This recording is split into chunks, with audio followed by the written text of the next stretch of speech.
नमस्कार, खबरों के इस बुलेटिन च तुहाडा स्वागत है। मैं हाँ गीता सक्सेना। पहला पेश ने चोण दी खबरां। प्रधानमंत्री नरेंद्र मोदी भलके 10 करोड़ तो वध किसान परिवारों के खात्यां विच 20,000 करोड़ रुपए तो वध दी सन्मान राशि करनगे ट्रांसफर।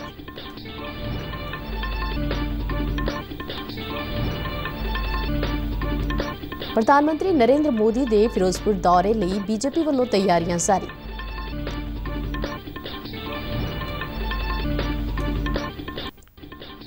केंद्रीय वित्त मंत्री ने कपड़े ते GST वधाउण के फैसले नूं टालण दा कीता ऐलान।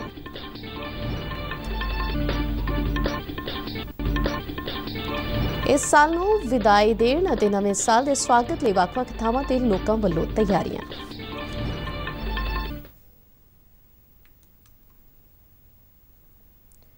ते हुण खबरां विस्तार नाल। प्रधानमंत्री किसान सम्मान निधि योजना तहत प्रधानमंत्री नरेंद्र मोदी भलके 1 जनवरी ਨੂੰ देश के 10 करोड़ तो वध किसान परिवारों ਨੂੰ 20,000 करोड़ रुपए तो वध ਦੀ सन्मान राशि उन्हां दे खात्यां दे विच ट्रांसफर करनगे। प्रधानमंत्री वालों किसान उत्पादक संगठन के लाभार्थियों नाल वीडियो कॉन्फ्रेंस राਹੀਂ संवाद भी किया जाएगा। पेश है एक रिपोर्ट।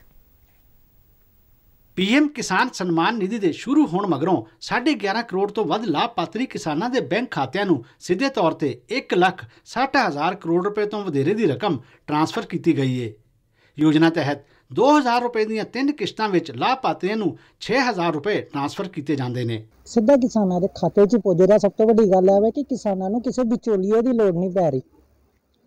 कि पिछले 60-65 साल तो एक सिस्टम देखा होना है कि सेंटर सरकार जो भी सेंटर गौरमेंट कुछ दिंदी है किसी भी तबके नूं, गरीबां नूं, किसानां नूं या किसी नूं भी, वो जिन्हां लई आंदा वा उन्हां तक पुजदे पुजदे विचोलियां च घूम के चला जांदा वा ते सरकार दीयां स्कीमां फेल हो जांदियां हैं। पर अज गल कहण च सानूं गर्व महसूस होण दिया वा कि केंद्र च जो 1 रुपया चलदा वा ते पुजण वाले तक 1 रुपया ही पुज जांदा वा।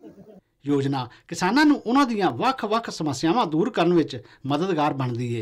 मैं अते मेरे नाल दे होर कई सैकड़े किसान जिहड़े मेरे पिंड दे आ ਉਹ बहुत खुश आ।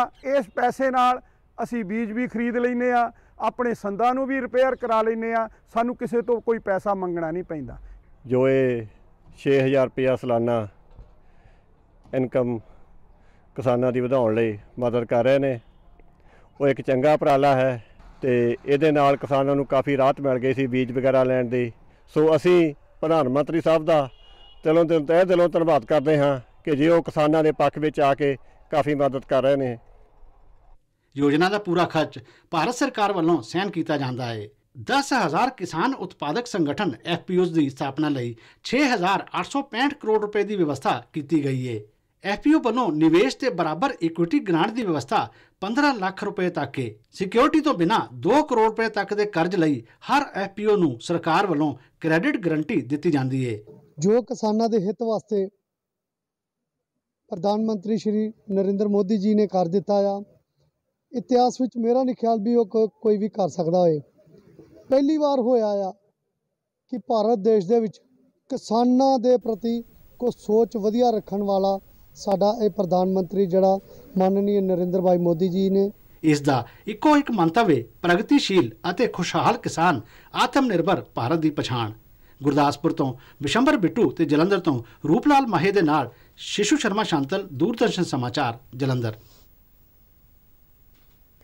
प्रधानमंत्री नरेंद्र मोदी 5 जनवरी ਨੂੰ ਫਿਰੋਜ਼ਪੁਰ ਵਿੱਚ PGI ਦੇ ਸੈਟੇਲਾਈਟ ਸੈਂਟਰ ਅਤੇ ਕਪੂਰਥਲਾ ਵਿੱਚ ਬਣਨ ਵਾਲੇ ਮੈਡੀਕਲ ਕਾਲਜ ਦਾ ਡਿਜੀਟਲ ਮਾਧਿਅਮ ਰਾਹੀਂ ਨੀਂਹ ਪੱਥਰ ਵੀ ਰੱਖਣਗੇ। ਮਗਰੋਂ ਪ੍ਰਧਾਨਮੰਤਰੀ ਨਰਿੰਦਰ ਮੋਦੀ ਇੱਕ ਵੱਡੀ ਰੈਲੀ ਸੰਬੋਧਨ ਕਰਨਗੇ, ਜਿਸ ਲਈ BJP ਵੱਲੋਂ ਤਿਆਰੀਆਂ ਕੀਤੀਆਂ ਜਾ ਰਹੀਆਂ ਨੇ। ਇੱਕ ਰਿਪੋर्ट। प्रधानमंत्री नरेंद्र मोदी की 5 जनवरी ਨੂੰ पंजाब फेरी ਨੂੰ ਲੈ ਕੇ सियासी हलकों ਵਿੱਚ ਹੀ नहीं सगों आम जनता ਵਿੱਚ भी काफ़ी उत्साह वेख्या जा रहा है। आगामी विधान सभा चोणों के मद्देनज़र इस फेरी ਨੂੰ बेहद महत्वपूर्ण समझा जा रहा है। प्रधानमंत्री फिरोजपुर ਵਿੱਚ PGI ਦੇ सैटेलाइट सेंटर ਦਾ ਨੀਂਹ ਪੱਥਰ ਰੱਖਣ ਦੇ ਨਾਲ ਇੱਥੇ विशाल रैली ਨੂੰ भी संबोधन ਕਰਨਗੇ। रैली ਲਈ ਵੱਡੇ ਪੱਧਰ ਤੇ ਤਿਆਰੀਆਂ ਕੀਤੀਆਂ ਜਾ ਰਹੀਆਂ ਨੇ।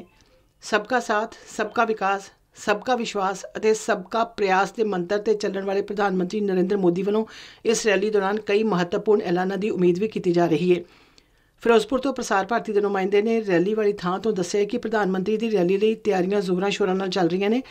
फिरोजपुर जिले के डिप्टी कमिश्नर देवेंद्र सिंह ने साडे नुमाइंदे नूं दस्सिया कि फिरोजपुर विच उसारे जाण वाला PGI का सैटेलाइट सेंटर लोकां वास्ते एक वरदान साबित होवेगा। ਹੁਣ ਉਹਨਾਂ ਨੂੰ PGI ਚੰਡੀਗੜ੍ਹ ਜਾਣ ਦੀ ਬਜਾਏ ਮਿਆਰੀ ਸਿਹਤ ਸਹੂਲਤਾਂ ਫਿਰੋਜ਼ਪੁਰ ਵਿੱਚ ਹੀ ਮਿਲ ਸਕਣਗੀਆਂ। ਉਹਨਾਂ ਦੱਸਿਆ ਕਿ ਸੈਟੇਲਾਈਟ ਸੈਂਟਰ ਵਿੱਚ ਸਾਰੇ ਵਿਭਾਗਾਂ ਦੇ ਮਾਹਰ ਅਤੇ OPD ਸਹੂਲਤਾਂ ਤੋਂ ਇਲਾਵਾ 200 ਬਿਸਤਰਿਆਂ ਦੀ ਇਨਡੋਰ ਵਿਵਸਥਾ ਵੀ ਹੋਵੇਗੀ। ਉਹਨਾਂ ਦੱਸਿਆ ਕਿ ਸੈਟੇਲਾਈਟ ਸੈਂਟਰ ਦੀ ਉਸਾਰੀ ਲਈ ਜ਼ਮੀਨ ਐਕਵਾਇਰ ਕਰਨ ਮਗਰੋਂ 4 ਦੀਵਾਰੀ ਦਾ ਕੰਮ ਪੂਰਾ ਹੋ ਚੁੱਕਾ ਹੈ ਅਤੇ ਪ੍ਰਧਾਨ ਮੰਤਰੀ ਨਰਿੰਦਰ ਮੋਦੀ ਇੱਥੇ ਭੂਮੀ ਪੂਜਨ ਕਰਕੇ ਸੈਟੇਲਾਈਟ ਕੇਂਦਰ ਦਾ ਨੀਂਹ ਪੱਥਰ ਰੱਖਣਗੇ। ਇਹਨਾਂ ਲੋਕਾਂ ਨੂੰ ਜਿਹੜੀ ਟ੍ਰੀਟਮੈਂਟ ਵਾਸਤੇ ਦੂਰ ਦਰਾਡੇ ਜਾਣਾ ਪੈਂਦਾ ਸੀ, ਚੰਡੀਗੜ੍ਹ ਤੇ ਹੋਰ ਜਿਹੜਾ ਹੈਗਾ ਗੁਰੂ ਗੋਬਿੰਦ ਸਿੰਘ ਮੈਡੀਕਲ ਕਾਲਜ ਫਰੀਦਕੋਟ ਤੇ ਬਠਿੰਡਾ ਵਿਖੇ ਜਿਹੜਾ ਹੈਗਾ ਆਪਣੀਆਂ ਸਹੂਲਤਾਂ ਵਾਸਤੇ ਜਾਣਾ ਪੈਂਦਾ ਸੀ। ਬਟ PGI ਸੈਟੇਲਾਈਟ ਸੈਂਟਰ ਬਣਨ ਦੇ ਨਾਲ ਲੋਕਾਂ ਦੀਆਂ ਜਿਹੜੀਆਂ ਬੇਸਿਕ ਮੈਡੀਕਲ ਟ੍ਰੀਟਮੈਂਟ ਦੇ ਨਾਲ ਇਸ਼ੂਜ਼ ਨੇ ਉਹਨਾਂ ਦਾ ਬਹੁਤ ਵੱਡਾ ਜਿਹੜੀ ਰਾਹਤ ਮਿਲੇਗੀ, ਕਿਉਂਕਿ ਸੁਪਰ ਸਪੈਸ਼ਲਟੀ ਜਿਹੜੀਆਂ ਹੈਗੀਆਂ ਨੇ ਉਹ ਸਾਰੀਆਂ ਸੁਵਿਧਾਵਾਂ ਇਸ PGI ਸੈਟੇਲਾਈਟ ਸੈਂਟਰ ਦੇ ਵਿੱਚ ਲੋਕਾਂ ਨੂੰ ਉਪਲਬਧ ਹੋਣਗੀਆਂ। ਭਾਰਤੀ ਜਨਤਾ ਪਾਰਟੀ ਦੇ ਸੂਬਾ ਪ੍ਰਧਾਨ ਅਸ਼ਵਨੀ ਸ਼ਰਮਾ ਨੇ ਕਿਹਾ ਕਿ ਇਸ ਖੇਤਰ ਦੇ ਕਈ ਜ਼ਿਲ੍ਹਿਆਂ ਅਤੇ ਸਰਹੱਦੀ ਇਲਾਕਿਆਂ ਦੇ ਲੋਕਾਂ ਨੂੰ ਇਸ ਸੈਟੇਲਾਈਟ ਸਿਹਤ ਕੇਂਦਰ ਦਾ ਭਰਪੂਰ ਫਾਇਦਾ ਮਿਲੇਗਾ ਅਤੇ ਲੋਕਾਂ ਦੇ ਸਮੇਂ ਦੇ ਨਾਲ ਪੈਸੇ ਦੀ ਵੀ ਬਚਤ ਹੋਵੇਗੀ। ਸਿਹਤ ਖੇਤਰ ਦੇ ਲਈ ਬਹੁਤ ਵੱਡੀ ਉਪਲਬਧੀ ਹੈ, ਵਿਸ਼ੇਸ਼ ਕਰ ਕਿਉਂਕਿ ਫਿਰੋਜ਼ਪੁਰ ਬਾਰਡਰ ਦਾ ਏਰੀਆ ਬਿਲਕੁਲ ਪਾਕਿਸਤਾਨ ਨਾਲ ਸਟਿਆ ਹੋਇਆ ਔਰ ਮੈਨੂੰ ਲੱਗਦਾ ਕਿ ਇਸ ਉਪਰਾਲੇ ਦੇ ਨਾਲ PGI ਚੰਡੀਗੜ੍ਹ ਦੇ ਭਾਰ ਦੇ ਅੰਦਰ ਵੀ ਕਟੌਤੀ ਆਏਗੀ ਔਰ ਮਾਲਵੇ ਦੇ ਹੀ ਨਹੀਂ ਪੰਜਾਬ ਦੇ ਬਾਕੀ ਹਿੱਸਿਆਂ 'ਚ ਵੀ ਇਹ ਸੈਂਟਰ ਖੁੱਲ੍ਹ ਜਾਣ ਤੋਂ ਬਾਅਦ ਮਰੀਜ਼ਾਂ ਨੂੰ ਸਹੂਲਤ ਮਿਲੇਗੀ ਔਰ ਸਿਹਤ ਖੇਤਰ ਦੇ ਅੰਦਰ ਇਹ ਬਹੁਤ ਵੱਡਾ ਕਦਮ ਜਿਹੜਾ ਉਹ ਗਿਣਿਆ ਜਾਏਗਾ। ਤਿਆਰੀਆਂ ਦਾ ਜਾਇਜ਼ਾ ਲੈਣ ਆਏ ਪੰਜਾਬ ਭਾਜਪਾ ਦੇ ਜਨਰਲ ਸਕੱਤਰ ਜੀਵਨ ਗੁਪਤਾ ਨੇ ਦੱਸਿਆ ਕਿ ਪ੍ਰਧਾਨ ਮੰਤਰੀ ਮਾਲਵਾ ਖੇਤਰ ਨੂੰ ਇੱਕ ਵੱਡੀ ਸੁਗਾਤ ਦੇਣ ਲਈ ਆ ਰਹੇ ਨੇ। PGI ਦੇ ਇਸ ਸੈਟੇਲਾਈਟ ਕੇਂਦਰ ਤੇ 490 ਕਰੋੜ ਰੁਪਏ ਦੀ ਲਾਗਤ ਆਵੇਗੀ ਅਤੇ ਇਹ ਕੇਂਦਰ 2 ਸਾਲਾਂ ਅੰਦਰ ਬਣ ਕੇ ਤਿਆਰ ਹੋ ਜਾਵੇਗਾ। ਪ੍ਰਧਾਨ ਮੰਤਰੀ ਸੈਟੇਲਾਈਟ ਕੇਂਦਰ ਦੇ ਨੀਂਹ ਪੱਥਰ ਦੇ ਨਾਲ ਵਰਚੁਅਲ ਮਾਧਿਅਮ ਰਾਹੀਂ ਕਪੂਰਥਲਾ ਵਿੱਚ ਬਣਨ ਵਾਲੇ ਮੈਡੀਕਲ ਕਾਲਜ ਦਾ ਵੀ ਨੀਂਹ ਪੱਥਰ ਰੱਖਣਗੇ। ਇੱਕ ਨਮਨ ਕਰਨ ਵਾਲੀ ਜਿਹੜੀ ਹੈ ਉਹ ਧਰਤੀ ਹੈਗੀ ਹੈ। ਸੋ ਇਸ ਧਰਤੀ ਤੇ ਜਦੋਂ ਸਾਡੇ ਦੇਸ਼ ਦੇ ਪ੍ਰਧਾਨ ਮੰਤਰੀ ਪੁੱਜ ਰਹੇ ਨੇ, ਪੂਰੇ ਪੰਜਾਬ ਦੀ ਜਨਤਾ ਜਿਹੜੀ ਹੈ ਉਹ ਪਲਕਾਂ ਵਿਛਾ ਕੇ ਉਹਨਾਂ ਦਾ ਸਵਾਗਤ ਕਰਨ ਵਾਸਤੇ ਤਿਆਰ ਹੈ ਔਰ ਇੱਕ ਬਹੁਤ ਹੀ ਉਤਸ਼ਾਹਪੂਰਨ ਮਾਹੌਲ ਜਿਹੜਾ ਹੈਗਾ ਉਹ ਪੰਜਾਬੀਆਂ ਦੇ ਵਿੱਚ ਵੀ ਹੈ ਔਰ ਸਾਡੇ ਕਾਰਿਆਕਰਤਾਵਾਂ ਦੇ ਵੀ ਅੰਦਰ ਹੈਗਾ ਔਰ ਬੜੇ ਹੀ ਜੋਸ਼ ਨਾਲ, ਬੜੇ ਹੀ ਉਤਸ਼ਾਹ ਦੇ ਨਾਲ ਪਲਕਾਂ ਵਿਛਾ ਕੇ ਪ੍ਰਧਾਨ ਮੰਤਰੀ ਜੀ ਦੇ ਉਸ ਰੈਲੀ ਦਾ ਇੰਤਜ਼ਾਰ ਹੈਗਾ। ਫਿਰੋਜ਼ਪੁਰ ਤੋਂ ਜਸਵਿੰਦਰ ਸਿੰਘ ਬਿੱਟਾ ਦੇ ਨਾਲ ਊਸ਼ਾ ਪਵਾਰ, ਦੂਰਦਰਸ਼ਨ ਸਮਾਚਾਰ, ਜਲੰਧਰ। ਕੇਂਦਰੀ ਵਿੱਤ ਮੰਤਰੀ ਨਿਰਮਲਾ ਸੀਤਾਰਮਨ ਨੇ ਕਿਹਾ ਕਿ ਕੱਪੜੇ ਤੇ GST ਵਧਾਉਣ ਦੇ ਫੈਸਲੇ ਨੂੰ ਟਾਲ ਦਿੱਤਾ ਗਿਆ ਹੈ। ਨਵੀਆਂ GST ਦਰਾਂ ਕੱਲ੍ਹ ਤੋਂ ਲਾਗੂ ਹੋਣੀਆਂ ਸੀ। ਨਵੀਂ ਦਿੱਲੀ ਵਿੱਚ GST ਪਰਿਸ਼ਦ ਦੀ ਮੀਟਿੰਗ ਮਗਰੋਂ ਅੱਜ ਇੱਕ ਪ੍ਰੈਸ ਕਾਨਫਰੰਸ ਦੌਰਾਨ ਉਹਨਾਂ ਕਿਹਾ ਕਿ ਕੱਪੜਿਆਂ ਤੇ GST ਦੀ ਮੌਜੂਦਾ ਦਰ 5% ਹੀ ਬਣੀ ਰਹੇਗੀ। ਉਹਨਾਂ ਦੱਸਿਆ ਕਿ ਕਈ ਚੀਜ਼ਾਂ ਬਾਰੇ GST ਦਰ ਤੇ ਚਰਚਾ ਕੀਤੀ ਗਈ ਹੈ।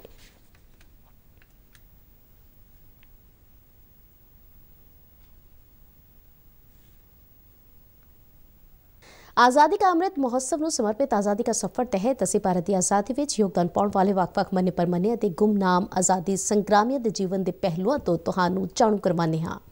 ਇਸ ਤੋਂ ਇਲਾਵਾ ਆਜ਼ਾਦੀ ਦੇ ਸੰਘਰਸ਼ ਨਾਲ ਜੁੜੀਆਂ ਹੋਰ ਗਤੀਵਿਧੀਆਂ ਬਾਰੇ ਵੀ ਦੱਸਦੇ ਹਾਂ।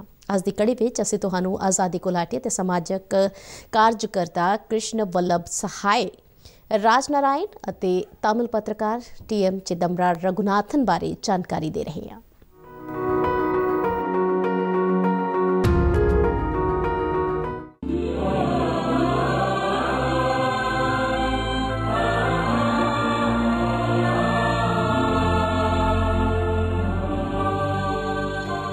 ਅੱਜ ਅਸੀਂ ਆਜ਼ਾਦੀ ਘੁਲਾਟੀ ਅਤੇ ਸਮਾਜਿਕ ਕਾਰਜਕਰਤਾ ਕ੍ਰਿਸ਼ਨ ਵੱਲਭ ਸਹਾਏ ਨੂੰ ਯਾਦ ਕਰ ਰਹੇ ਹਾਂ, ਜਿਨ੍ਹਾਂ ਦਾ ਜਨਮ 31 ਦਸੰਬਰ 1898 ਨੂੰ ਬਿਹਾਰ ਦੇ ਸ਼ੇਖਪੁਰਾ ਵਿੱਚ ਹੋਇਆ ਸੀ। ਗ੍ਰੈਜੂਏਸ਼ਨ ਦੀ ਪੜ੍ਹਾਈ ਕਰਨ ਮਗਰੋਂ ਕ੍ਰਿਸ਼ਨ ਵੱਲਭ ਆਜ਼ਾਦੀ ਦੀ ਲੜਾਈ ਵਿੱਚ ਸ਼ਾਮਲ ਹੋ ਗਏ। 1930 ਅਤੇ 1934 ਵਿਚਾਲੇ ਸਿਵਲ ਨਾਫਰਮਾਨੀ ਅੰਦੋਲਨ ਵਿੱਚ ਹਿੱਸਾ ਲੈਣ ਲਈ ਉਹਨਾਂ ਨੂੰ 4 ਵਾਰ ਜੇਲ੍ਹ ਜਾਣਾ ਪਿਆ।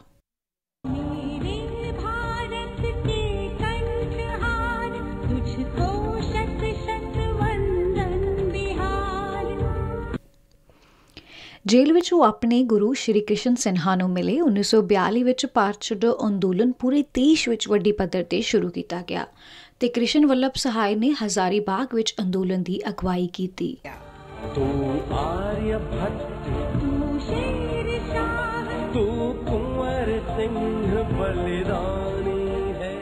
ਬਰਤਾਨਵੀ ਸਰਕਾਰ ਨੇ ਸਾਰੇ ਨੇਤਾਵਾਂ ਦੀ ਫੌਰੀ ਗ੍ਰਿਫਤਾਰੀ ਦਾ ਹੁਕਮ ਦਿੱਤਾ। ਅਤੇ ਕ੍ਰਿਸ਼ਨ ਵੱਲਭ ਨੂੰ ਹਜ਼ਾਰੀਬਾਗ ਜੇਲ੍ਹ ਵਿੱਚ ਭੇਜ ਦਿੱਤਾ ਗਿਆ। ਜੇਲ੍ਹ ਵਿੱਚ ਉਹਨਾਂ ਨੇ 9 ਨਵੰਬਰ 1942 ਨੂੰ ਰਾਮਨੰਦਨ ਮਿਸ਼ਰਾ, ਯੋਗੇਂਦਰ ਸ਼ੁਕਲਾ, ਸੂਰਜ ਨਾਰਾਇਣ ਸਿੰਘ, ਗੁਲਾਬ ਚੰਦ ਗੁਪਤਾ ਅਤੇ ਸ਼ਾਲੀਗ੍ਰਾਮ ਸਿੰਘ ਦੇ ਨਾਲ ਜੈ ਪ੍ਰਕਾਸ਼ ਨਾਰਾਇਣ ਨੂੰ ਜੇਲ੍ਹ ਤੋਂ ਕੱਢਣ ਲਈ ਅਹਿਮ ਭੂਮਿਕਾ ਨਿਭਾਈ। ਨਤੀਜੇ ਵਜੋਂ ਉਹਨਾਂ ਨੂੰ ਸਖਤ ਸਜ਼ਾ ਦੇ ਆਦੇਸ਼ ਦੇ ਕੇ ਭਾਗਲਪੁਰ ਜੇਲ੍ਹ ਭੇਜ ਦਿੱਤਾ ਗਿਆ। ਉਹਨਾਂ ਭਾਰਤ ਦੀ ਸੰਵਿਧਾਨ ਸਭਾ ਦੀ ਮੈਂਬਰ ਵਜੋਂ ਵੀ ਕੰਮ ਕੀਤਾ। ਆਜ਼ਾਦੀ ਮਗਰੋਂ ਜਦ ਬਿਹਾਰ ਵਿੱਚ ਅੰਤਰਿਮ ਸਰਕਾਰ ਬਣੀ ਤਾਂ ਕ੍ਰਿਸ਼ਨ ਵੱਲਭ ਸਹਾਈ ਨੂੰ ਮਾਲੀਏ ਦਾ ਮੰਤਰਾਲਾ ਦਿੱਤਾ ਗਿਆ। ਉਹਨਾਂ ਨੂੰ 1952 ਵਿੱਚ ਜ਼ਮੀਂਦਾਰੀ ਪ੍ਰਬੰਧ ਨੂੰ ਖਤਮ ਕਰਨ ਲਈ ਦੇਸ਼ ਵਿੱਚ ਪਹਿਲਾ ਕਾਨੂੰਨ ਲਿਖਣ ਅਤੇ ਭੂਮੀ ਸੁਧਾਰਾਂ ਵਿੱਚ ਪ੍ਰਮੁੱਖ ਭੂਮਿਕਾ ਨਿਭਾਉਣ ਦਾ ਸਿਹਰਾ ਚਾਹੁੰਦਾ ਹੈ। 5 ਮਈ 1974 ਨੂੰ ਪਟਨਾ ਦੇ ਹਜ਼ਾਰੀਬਾਗ ਜਾਂਦੇ ਸਮੇਂ ਇੱਕ ਸੜਕ ਹਾਦਸੇ ਵਿੱਚ ਉਹਨਾਂ ਦੀ ਮੌਤ ਹੋ ਗਈ। ਇਹ ਮਹਾਨ ਆਤਮਾ ਨੂੰ ਸਾਡੀ ਸ਼ਰਧਾਂਜਲੀ।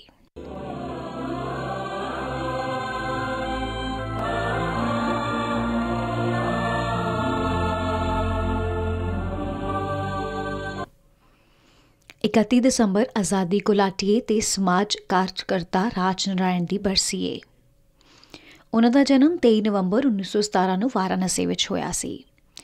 ਰਾਜ ਨਾਰਾਇਣ ਵਿਦਿਆਰਥੀ ਜੀਵਨ ਤੋਂ ਹੀ ਸਮਾਜਿਕ ਗਤੀਵਿਧੀਆਂ ਵਿੱਚ ਸਰਗਰਮ ਹੋ ਗਏ ਸਨ। ਉਹ 1934 ਵਿੱਚ ਕਾਂਗਰਸ ਸੋਸ਼ਲਿਸਟ ਪਾਰਟੀ ਦੇ ਮੈਂਬਰ ਬਣੇ ਅਤੇ ਇੱਕ ਸਕੂਲ ਤੇ ਮਜ਼ਦੂਰ ਸੰਗਠਨ ਦੀ ਸਥਾਪਨਾ ਵਿੱਚ ਮਦਦ ਕੀਤੀ। ਉਹਨਾਂ ਨੇ 1939 ਤੋਂ 1944 ਤੱਕ ਵਿਦਿਆਰਥੀ ਸੰਘ ਦੀ ਰਾਸ਼ਟਰੀ ਕਮੇਟੀ ਦੇ ਮੈਂਬਰ ਵਜੋਂ ਵੀ ਕੰਮ ਕੀਤਾ। ਭਾਰਤ ਛੱਡੋ ਅੰਦੋਲਨ ਦੌਰਾਨ ਰਾਜ ਨਾਰਾਇਣ ਵਿਦਿਆਰਥੀ ਕਾਂਗਰਸ ਦੇ ਪ੍ਰਧਾਨ ਸਨ ਤੇ ਉਹਨਾਂ ਨੇ ਵਾਰਾਣਸੀ ਤੇ ਆਲੇ ਦੁਆਲੇ ਵਿੱਚ ਵਿਰੋਧ ਪ੍ਰਦਰਸ਼ਨ ਦੀ ਅਗਵਾਈ ਕੀਤੀ। ਉਹਨਾਂ ਨੂੰ ਭਾਰਤ ਛੱਡੋ ਅੰਦੋਲਨ ਦੌਰਾਨ 28 ਸਤੰਬਰ 1942 ਨੂੰ ਗ੍ਰਿਫਤਾਰ ਕਰ ਲਿਆ ਗਿਆ ਤੇ 1945 ਤੱਕ ਜੇਲ੍ਹ ਵਿੱਚ ਹੀ ਰੱਖਿਆ ਗਿਆ।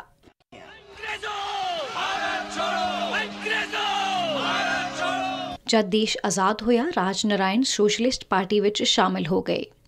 ਉਹ ਆਚਾਰਿਆ ਨਰਿੰਦਰ ਦੇਵ ਅਤੇ ਡਾਕਟਰ ਰਾਮ ਮਨੋਹਰ ਲੋਹੀਆ ਦੇ ਨਜ਼ਦੀਕੀ ਸਨ। ਉਹ 1966 ਵਿੱਚ ਸੋਸ਼ਲਿਸਟ ਪਾਰਟੀ ਵੱਲੋਂ ਰਾਜ ਸਭਾ ਦੇ ਮੈਂਬਰ ਬਣੇ।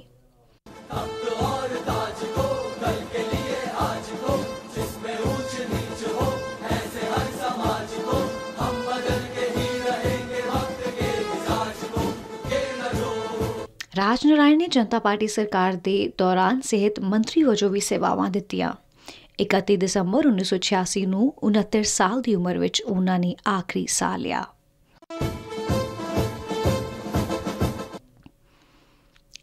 ਦਸੰਬਰ ਤਾਮਿਲ ਪੱਤਰਕਾਰ TM ਚਿਦੰਬਰਾ ਰਘੁਨਾਥਨ ਦੀ ਵੀ ਬਰਸੀ ਏ, ਜਿਨ੍ਹਾਂ ਨੂੰ 1942 ਵਿੱਚ ਭਾਰਤ ਛੱਡੋ ਅੰਦੋਲਨ ਵਿੱਚ ਹਿੱਸਾ ਲੈਣ ਲਈ ਜੇਲ੍ਹ ਭੇਜਿਆ ਗਿਆ ਸੀ।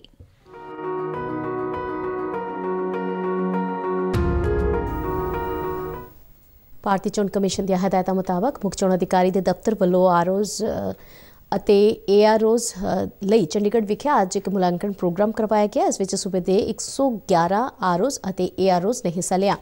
ਉਹਨਾਂ ਚੋਣਾਂ ਦੀ ਜਾਣਕਾਰੀ ਦੇ ਆਧਾਰ ਤੇ ਆਨਲਾਈਨ ਟੈਸਟ ਵੀ ਦਿੱਤੇ। ਭਾਰਤੀ ਚੋਣ ਕਮਿਸ਼ਨ ਵੱਲੋਂ ਤੈਨਾਤ ਇਨਵਿਜੀਲੇਟਰ ਯੋਗੇਸ਼ ਸਹਾਰਨ ਦੀ ਨਿਗਰਾਨੀ ਹੇਠ ਇਹ ਟੈਸਟ ਕਰਵਾਏ ਗਏ, ਜਿਸ ਦੌਰਾਨ ਪੰਜਾਬ ਦੇ CEO doctor S Karuna Raju, ਵਧੀਕ CEO ਅਮਨਦੀਪ ਕੌਰ ਅਤੇ ਜੁਆਇੰਟ CEO ਇੰਦਰਪਾਲ ਸਿੰਘ ਵੀ ਮੌਜੂਦ ਸਨ। ਡਾਕਟਰ ਰਾਜੂ ਨੇ ਮੁਲਾਂਕਣ ਪ੍ਰੋਗਰਾਮ ਸਫਲਤਾ ਨਾਲ ਨੇਪਰੇ ਚਾੜ੍ਹਨ ਲਈ ਸਾਰਿਆਂ ਨੂੰ ਵਧਾਈ ਦਿੱਤੀ। ओमिक्रॉन कारण कोविड की तीजी लहर के खदशे ਨੂੰ ਮੁੱਖ ਰੱਖਦਿਆਂ ਕੇਂਦਰੀ ਸਿਹਤ ਮੰਤਰਾਲਾ ਵੱਲੋਂ ਸਾਵਧਾਨੀ ਦੇ ਨਾਲ ਕਿਸੇ ਵੀ ਸਥਿਤੀ ਦੇ ਨਾਲ ਨਜਿੱਠਣ ਦੀ ਤਿਆਰੀ ਕੀਤੀ ਜਾ ਰਹੀ ਹੈ। ਦੂਜੀ ਲਹਿਰ ਦੌਰਾਨ ਹਸਪਤਾਲਾਂ ਦੇ ਵਿੱਚ ਆਕਸੀਜਨ ਦੀ ਕਾਫੀ ਘਾਟ ਮਹਿਸੂਸ ਕੀਤੀ ਗਈ ਸੀ, ਜਿਸ ਨੂੰ ਵੇਖਦਿਆਂ ਦੇਸ਼ ਦੇ ਵੱਖ-ਵੱਖ ਹਿੱਸਿਆਂ ਵਿੱਚ PSA ਆਕਸੀਜਨ ਪਲਾਂਟ ਲਗਾਏ ਗਏ ਨੇ। ਪੰਜਾਬ ਵਿੱਚ ਮੋਹਾਲੀ ਜ਼ਿਲ੍ਹੇ ਦੇ ਡੇਰਾ ਬੱਸੀ, ਖਰੜ, ਟਕੋਲੀ, ਜ਼ੀਰਕਪੁਰ, ਮੋਹਾਲੀ ਦੇ ਹਸਪਤਾਲਾਂ ਅਤੇ doctor BR Ambedkar medical college ਵਿੱਚ PSA ਪਲਾਂਟ ਤਿਆਰ ਨੇ। PSA ਦੇ ਨਾਲ ਆਕਸੀਜਨ ਕੰਸਨਟਰੇਟਰ ਰਾਹੀਂ ਆਕਸੀਜਨ ਦੀ ਵਰਤੋਂ ਵਿੱਚ ਨਿਪੁੰਨ ਬਣਾਉਣ ਦੇ ਲਈ ਸਟਾਫ ਦੀ ਲਗਾਤਾਰ ਸਿਖਲਾਈ ਅਤੇ ਰਿਹਰਸਲ ਜਾਰੀ ਹੈ। ਕਾਲਜ ਦੇ ਪ੍ਰਿੰਸੀਪਲ ਡਾਕਟਰ ਪਵਨੀਤ ਭਾਰਤੀ ਨੇ ਦੱਸਿਆ ਕਿ ਲੋੜ ਪੈਣ ਤੇ 200 ਕੋਵਿਡ ਮਰੀਜ਼ਾਂ ਦੀ ਦੇਖਭਾਲ ਲਈ ਤਿਆਰ PSA ਆਕਸੀਜਨ ਪਲਾਂਟ 24 ਘੰਟੇ ਕੰਮ ਕਰਨ ਦੇ ਸਮਰੱਥ ਨੇ। ਅੱਜ ਇਸ ਸਾਲ ਦਾ ਆਖਰੀ ਦਿਨ ਹੈ। ਇਸ ਸਾਲ ਨੂੰ ਵਧਾਈ ਦੇਣ ਅਤੇ ਨਵੇਂ ਸਾਲ ਦੇ ਸਵਾਗਤ ਦੇ ਲਈ ਵੱਖ-ਵੱਖ ਥਾਵਾਂ ਤੇ ਲੋਕਾਂ ਵੱਲੋਂ ਤਿਆਰੀਆਂ ਕੀਤੀਆਂ ਗਈਆਂ ਨੇ। ਕੋਰੋਨਾ ਦੇ ਵੱਧਦੇ ਖਤਰੇ ਦੇ ਬਾਵਜੂਦ ਲੋਕ ਮਾਸਕ ਪਾਉਣ ਅਤੇ ਆਪਸੀ ਦੂਰੀ ਰੱਖਣ ਵੱਲ ਧਿਆਨ ਨਹੀਂ ਦੇ ਰਹੇ, ਜਦਕਿ ਵੱਖ-ਵੱਖ ਜ਼ਿਲ੍ਹਿਆਂ ਦੇ ਪ੍ਰਸ਼ਾਸਨ ਵੱਲੋਂ ਲੋਕਾਂ ਨੂੰ ਕੋਵਿਡ ਅਨੁਕੂਲ ਵਿਵਹਾਰ ਦੀ ਪਾਲਣਾ ਯਕੀਨੀ ਬਣਾਉਣ ਲਈ ਆਖਿਆ ਗਿਆ ਹੈ। ਜਲੰਧਰ ਪੁਲਿਸ ਨੇ ਵੀ ਇਸ ਮੌਕੇ ਕਈ ਪ੍ਰਬੰਧ ਕੀਤੇ ਨੇ ਤਾਂ ਜੋ ਲੋਕ ਕੋਵਿਡ ਨਿਯਮਾਂ ਦਾ ਪਾਲਣ ਕਰਦਿਆਂ ਹੀ ਨਵੇਂ ਸਾਲ ਦਾ ਸਵਾਗਤ ਕਰਨ। ਦੂਜੇ ਪਾਸੇ ਨਵੇਂ ਸਾਲ ਤੇ DD ਪੰਜਾਬੀ ਵੱਲੋਂ ਸਭ ਨੂੰ ਵਧਾਈ 2022 ਦਾ ਪ੍ਰਸਾਰਣ ਅੱਜ ਰਾਤ 9 ਤੋਂ 10 ਵਜੇ ਤੱਕ ਕੀਤਾ ਜਾਵੇਗਾ। ਜਲੰਧਰ ਦੂਰਦਰਸ਼ਨ ਦੇ ਪ੍ਰੋਗਰਾਮ ਹੈਡ ਅਨੂਪ ਖਜੂਰੀਆ ਦੀ ਦੇਖਰੇਖ ਵਿੱਚ ਪ੍ਰੋਡਿਊਸਰ ਕੀਮਤੀ ਲਾਲ ਅਤੇ ਦਿਲਬਾਗ ਸਿੰਘ ਵੱਲੋਂ ਇਹ ਪ੍ਰੋਗਰਾਮ ਤਿਆਰ ਕੀਤਾ ਗਿਆ ਹੈ। ਇਸ ਵਿੱਚ ਫਿਰੋਜ਼ ਖਾਨ ਤੇ ਗੁਰਲੇਜ਼ ਅਖਤਰ ਸਮੇਤ ਕਈ ਮੰਨੇ-ਪ੍ਰਮੰਨੇ ਕਲਾਕਾਰਾਂ ਦਾ ਗੀਤ, ਸੰਗੀਤ ਤੇ ਕਾਮੇਡੀ ਦਰਸ਼ਕਾਂ ਨੂੰ ਵੇਖਣ ਨੂੰ ਮਿਲੇਗਾ। ਇਸ ਪ੍ਰੋਗਰਾਮ ਨੂੰ ਵੇਖਦਿਆਂ ਡੀਡੀ ਪੰਜਾਬੀ ਤੇ ਅੱਜ ਰਾਤ 9:30 ਵਾਲਾ ਬੁਲੇਟਿਨ ਪ੍ਰਸਾਰਿਤ ਨਹੀਂ ਹੋਵੇਗਾ। दूरदर्शन केंद्र जलंधर विच इंजीनियरिंग असिस्टेंट वजों कार्यरत सोमराज 35 साल तो वध दी अपनी सेवा मगरों अज सेवा मुक्त हो गए। वो 10 नवंबर 1986 ਨੂੰ दूरदर्शन नाल जुड़े सन। इस दौरान उन्हां केंद्र के इंजीनियरिंग विभाग विच वख-वख जिम्मेदारियां बखूबी निभाईयां। उन्हां नूं विदाई देण लई एक पार्टी का आयोजन किया गया। केंद्र के मुखी RK जरंगाल समेत होरनां बुलारियां ने सोमराज वल्लों निभाईयां सेवावां दी शलाघा की। उन्हां नूं सन्मान चिन्ह वजों तोहफे भेंट कीते। इस दे नाल ही खबरों का यह बुलेटिन खत्म होंदा है। इजाजत दिओ, नमस्कार। ते हुण मैं स्टूडियो तो बाहर मास्क लगा के जा रही हाँ। तुसीं भी घरों बाहर निकलण लग्गिया मास्क लगाना बिल्कुल ना भुल्लो।